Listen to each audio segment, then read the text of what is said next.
पिछले क्लास में हम मैटर के बारे में डिस्कस किया था, हमने उसकी फिजिकल और केमिकल क्लासिफिकेशन के बेस के ऊपर।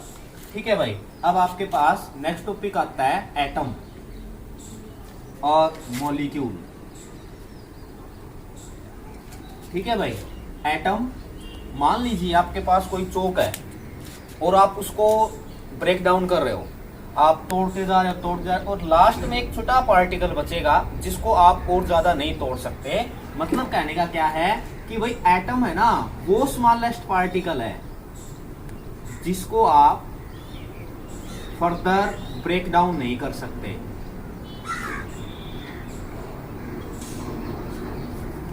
ठीक है, जिसको आप ब्रेक डाउन नहीं कर सकते, या फिर हम सिंपल बात में ये भी बोल सकते हैं भाई, जो मे और may not be exist freely. ठीक है भाई, मतलब वो नेचर में फ्रीली उसका खुद का एग्जिस्टेंस हो भी सकता और नहीं भी हो सकता। फॉर एग्जाम्पल, मान लीजिए मैं कुछ एग्जाम्पल लिख रहा हूं भाई, जैसे मान लिया मैंने लिख दिया सोडियम, सोडियम है, आयरन है भाई, जिंक है। ठीक है, सोडियम को हम सिंपल लिख सकते हैं भाई Na सिंबल है इसका, Fe आयरन का सिंबल है और Zn किसका सिंबल है, जिंक का सिंबल है।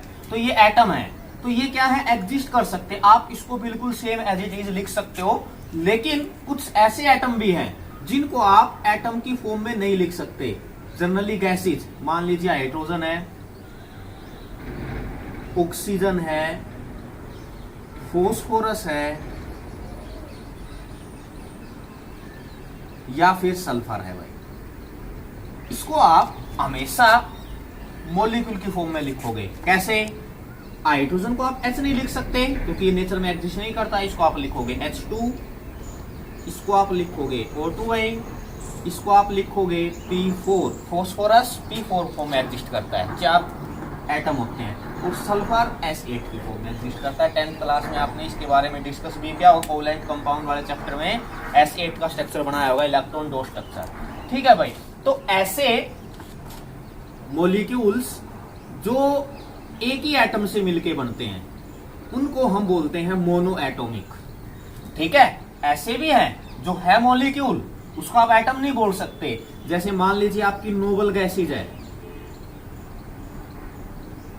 ठीक है, वो मॉलिक्यूल के फॉर्म में एग्जिस्ट करती है, लेकिन वो मोनो एटॉमिक, मोनो का मतलब 1 और एटम का मतलब भाई एटम, जिसके पास केवल एक ही एटम हो। फॉर एग्जाम्पल, हमने एग्जाम्पल लिख दिया helium, neon, argon, krypton, xenon और रेडोन। ठीक है भाई, ग्रुप नंबर 80। अब हम बात करते हैं एक बार मॉलिक्यूल की भाई। सिंपल सी बात है, नाम से पता चल रहा है क्या, सम ऑफ मोर देन 1 एटम।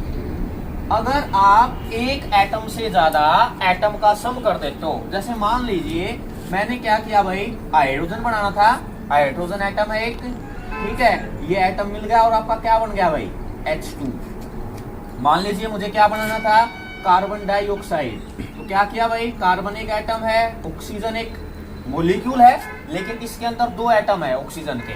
ठीक है, वो सेम भी हो सकते हैं और डिफरेंट भी हो सकते हैं, और आपके पास क्या बन गया भाई, कार्बन डाइऑक्साइड। ठीक है, या मान लीजिए जैसे हमने क्या कर दिया भाई, H2 को Cl2 के साथ कंबाइन कर दिया, तो हमारे पास क्या बन गया, HCl। ठीक है, तो इसका मतलब क्या है कि ये आपके क्या है भाई, मॉलिक्यूल्स हैं।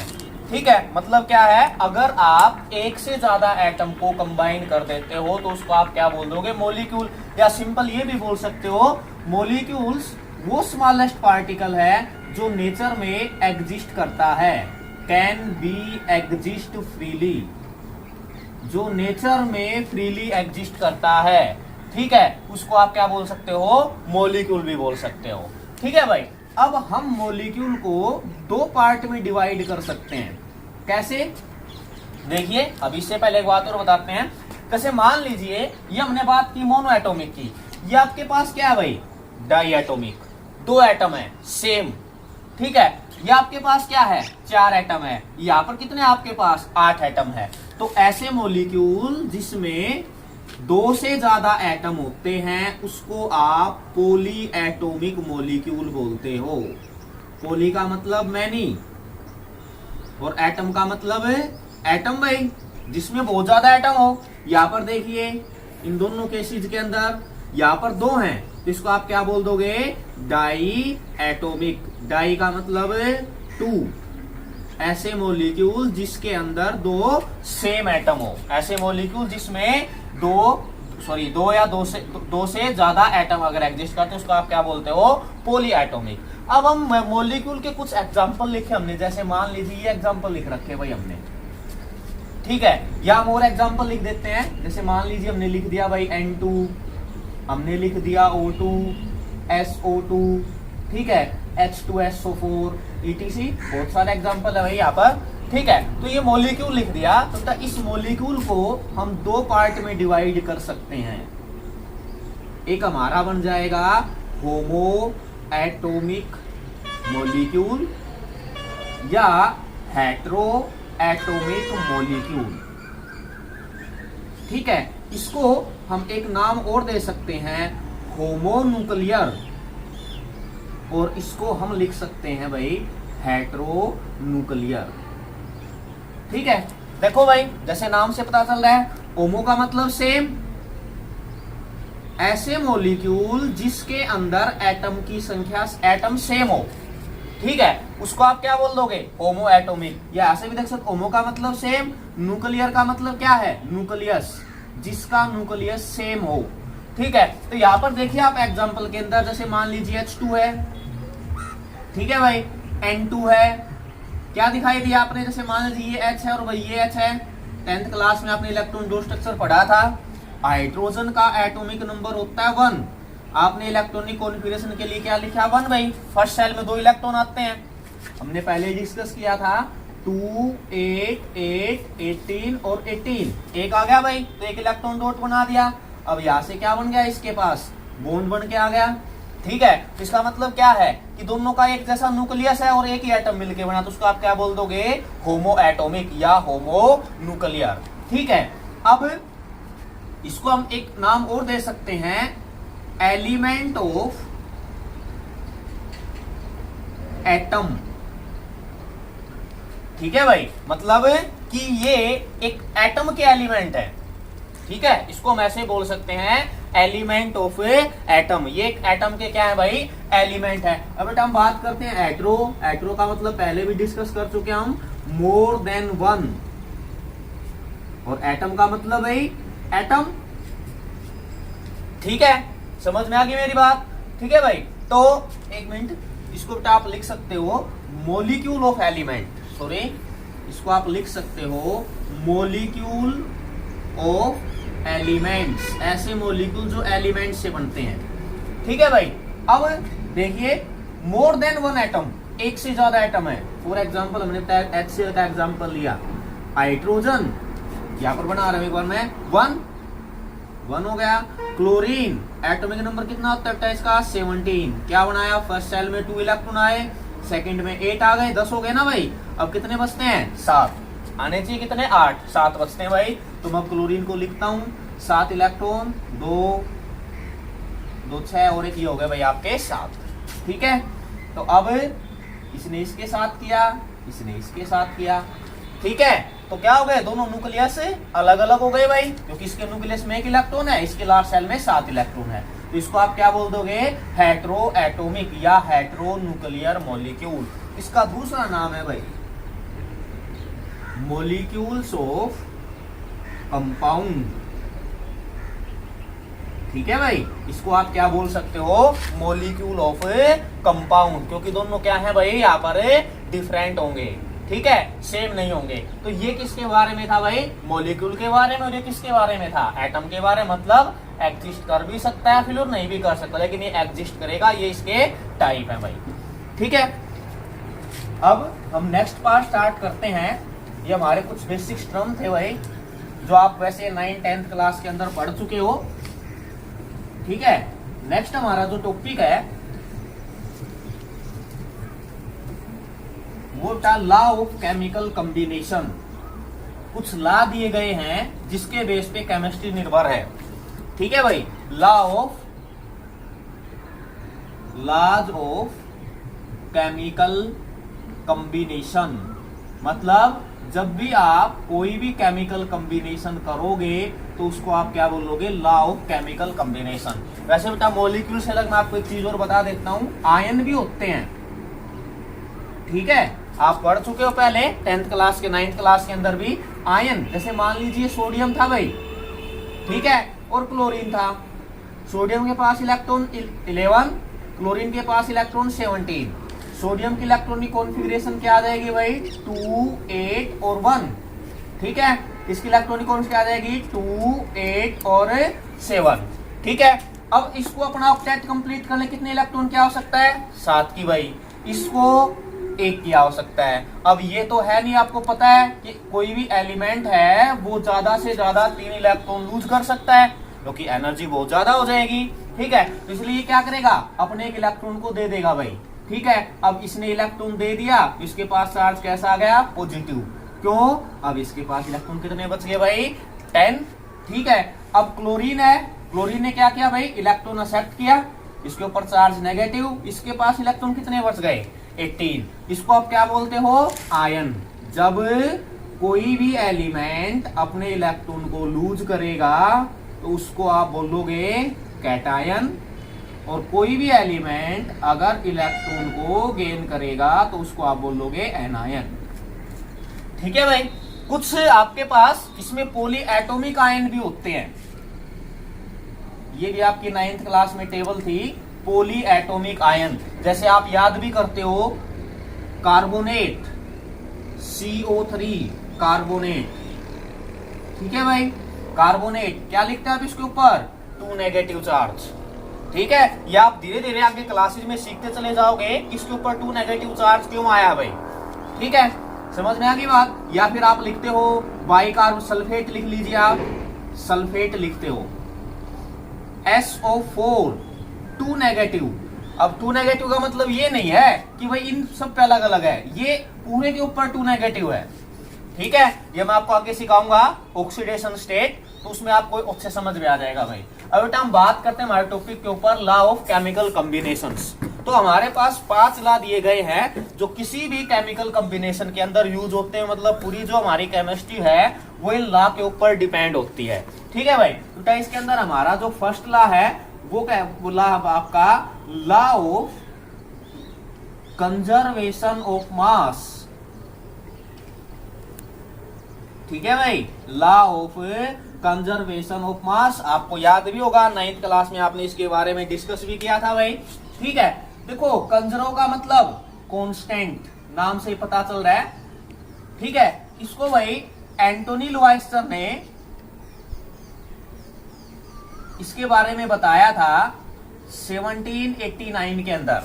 ठीक है भाई, एंटोनी लुवाइस्टर थे, उन्होंने 1789 के अंदर इसको बताया था कि आप कोई भी एक केमिकल रिएक्शन करते हो तो आपके पास क्या बनता है भाई, कोई भी एक रिएक्टेंट होगा, ये रिएक्टेंट आपका प्रोडक्ट के अंदर कन्वर्ट होगा भाई। ठीक है, क्या कोई भी एक रिएक्टेंट प्रोडक्ट के अंदर कन्वर्ट होगा। अब रिएक्टेंट प्रोडक्ट के अंदर कन्वर्ट हुआ है तो उन्होंने क्या बोला कि in all physical and chemical changes, कोई भी आपका फिजिकल या केमिकल चेंज होता है, total mass of reactant is equal to that mass of product. ठीक है भाई, कहने का मतलब क्या है कि जो मास रिएक्टेंट का होगा वही मास आपका प्रोडक्ट का होगा। आपने 10th क्लास में बैलेंसिंग भी पढ़ी थी भाई इसी के बेस के ऊपर। ठीक है, कि भाई हमने क्या किया था, इसका कहने का मतलब क्या है कि आप कोई भी फिजिकल चेंज करते हो या आप कोई भी केमिकल चेंज करते हो तो जो रिएक्टेंट का मास है वो प्रोडक्ट के मास के इक्वल होगा, तभी आपका एक रिएक्टेंट प्रोडक्ट में कन्वर्ट होगा, नहीं तो आपका कोई भी रिएक्टेंट प्रोडक्ट में कन्वर्ट नहीं होगा। अब एग्जांपल पढ़ते हैं। मान लीजिए हमने एग्जांपल लिया था फिजिकल क्लासिफिकेशन का, फिजिकल चेंज की बात कर लेते हैं हम। तो फिजिकल चेंज के लिए हमारे पास सबसे अच्छा एग्जांपल है आइस। हमने क्या किया, एक बाउल लिया भाई, या हमने कंटेनर लिया, ठीक है, उसका हमने पहले क्या किया, वेट किया, ठीक है, उसका कुछ वेट आया, मान लीजिए x ग्राम, जो कुछ भी आता है हमारे पास, ठीक है। अब हमने उसके अंदर आइस डाल दी, वेट कर लिया भाई। अब हमने क्या किया, उसको मेल्ट किया, ठीक है। मेल्ट करने के बाद हमारे पास क्या बन गया भाई, वाटर। अब हमने उसका वेट किया, तो हमारे पास क्या था, जो मास हमारा रिएक्टेंट का था वही मास हमारा प्रोडक्ट का आया भाई, ठीक है। तो कहने का मतलब क्या है, देखो आइस का मास नहीं बदला जब वो वाटर में कन्वर्ट हुआ। ये मान लीजिए आपका फिजिकल है, हम एक केमिकल एग्जांपल और ले लेते हैं भाई। हमने क्या किया, मर्क्यूरिक ऑक्साइड लिया भाई, क्या लिया, decomposition of mercuric oxide. Decomposition reaction आपने पढ़ी थी 10th क्लास के अंदर, क्या होती है डिकम्पोजिशन रिएक्शन, जिसके अंदर कंपोजिशन का क्या होता है भाई, ब्रेकडाउन। तो हमने क्या किया भाई, मर्क्यूरिक ऑक्साइड ले लिया भाई, HgO 100 ग्राम, ठीक है भाई। हमने क्या किया, मर्क्यूरिक ऑक्साइड लिया 100 ग्राम, हमने क्या किया भाई, उसको हीट किया। तो हीट करने के बाद क्या बनी भाई, मरकरी, और उसके साथ क्या बन गया भाई, ऑक्सीजन गैस, ठीक है भाई। क्या किया हमने, 100 ग्राम मर्क्यूरिक ऑक्साइड था, हीट किया, तो क्या हुआ, 92.6 ग्राम आपकी क्या बन गई भाई, मर्क्यूरी बन गई, और 7.4 ग्राम आपका क्या बन गया, ऑक्सीजन। और अगर हम इसके मास को देखते हैं तो यहाँ पर आपको क्या दिखाई देता है, 100 92.6 प्लस 7.4, इसका मतलब है 100 ग्राम। तो मतलब भाई रिएक्टेंट और प्रोडक्ट का मास क्या होगा, हमेशा इक्वल होगा, चाहे हम उसको फिजिकल चेंज में लेके जाएं या हम उसको केमिकल चेंज के ऊपर लेके जाएं, ठीक है भाई। तो एक रिएक्टेंट का मास प्रोडक्ट के मास के इक्वल होगा। इसके लिए हम एक न्यूमेरिकल पढ़ते हैं, ठीक है। इसमें क्या दे रखा होगा भाई, आपको कोई भी रिएक्शन दे रखी होगी सिंपल सी, ठीक है। उस रिएक्शन में 3 क्वांटिटी या 2 क्वांटिटी या 4 क्वांटिटी, उसमें से कुछ क्वांटिटी की आपको वैल्यू दे रखी होगी और आपको दूसरी की निकालनी है।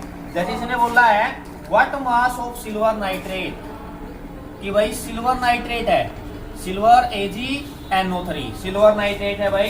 कहता है इसका कितना मास रिएक्ट होगा, किसके साथ रिएक्ट किया भाई इसने, सोडियम क्लोराइड के साथ। ये आपका सोडियम क्लोराइड हो गया भाई, ठीक है। सोडियम क्लोराइड इसने दे रखा है आपको 5.85 ग्राम, ठीक है, to produce 14.35 gram of silver chloride.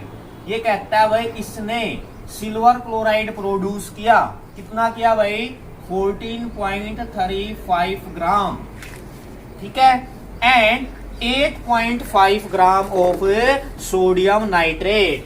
और उसने क्या किया भाई, सोडियम नाइट्रेट प्रोड्यूस किया 8.5 ग्राम।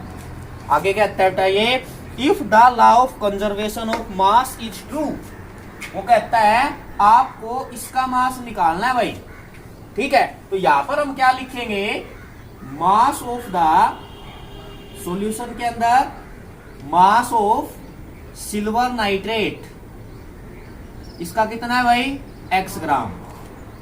मास ऑफ सोडियम क्लोराइड, ठीक है भाई, इसका मास कितना दे रखा है, 5.85 ग्राम। फिर कहता है मास ऑफ सिल्वर क्लोराइड, बेटा वो सोडियम क्लोराइड था, 14.35 ग्राम। फिर आपके पास कहता है mass of sodium nitrate NaNO3, आपको गिवन दिया गया है 8.5 ग्राम। अब ये कहता है कि अगर law of conservation of mass true है तो according to law of conservation of mass, according to law of conservation of mass, इसके अनुसार क्या होगा भाई, टोटल मास ऑफ रिएक्टेंट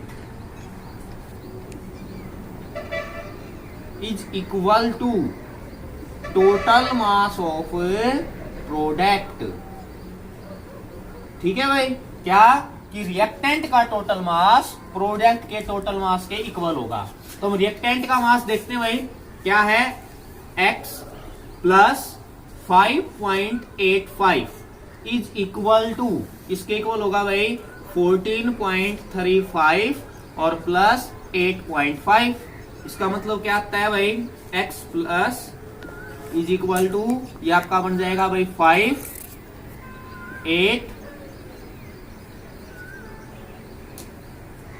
ठीक है। अब आपको x का मान निकालना है, तो क्या करोगे आप, उस साइड करके इसको सब्ट्रैक्ट कर दीजिए, ठीक है भाई। तो कितना आ जाएगा आपका 17.0 ग्राम। अभी हम देखते हैं क्या आ गया भाई, 17.0 ग्राम। अभी हम देखते हैं भाई इसको, क्या ये करेक्ट आया है, 17.0 plus 5.85 gram is equal to 14.35 plus 8.5, ठीक है भाई।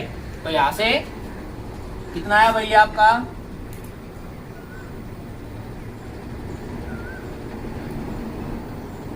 ठीक है। तो ये देखिए यहां से, तो इसका मतलब क्या है कि आपका जो लॉ ऑफ कंजर्वेशन ऑफ मास है वो आपका क्या है भाई, बिल्कुल करेक्ट है, ठीक है। तो लॉ ऑफ कंजर्वेशन ऑफ मास के बेस पे हमने क्या निकाला, आपको 4 क्वांटिटी थी, मान लीजिए रिएक्शन थी, उसके अंदर 3 की वैल्यू दे दी गई है और 1 की वैल्यू आपको निकालनी होगी इसके बेस पे, ठीक है भाई। तो ये आपके पास फर्स्ट लॉ था, लॉ ऑफ कंजर्वेशन ऑफ मास, ठीक है भाई। नेक्स्ट बाकी जो हम लॉ है वो हम नेक्स्ट क्लास के अंदर करते हैं।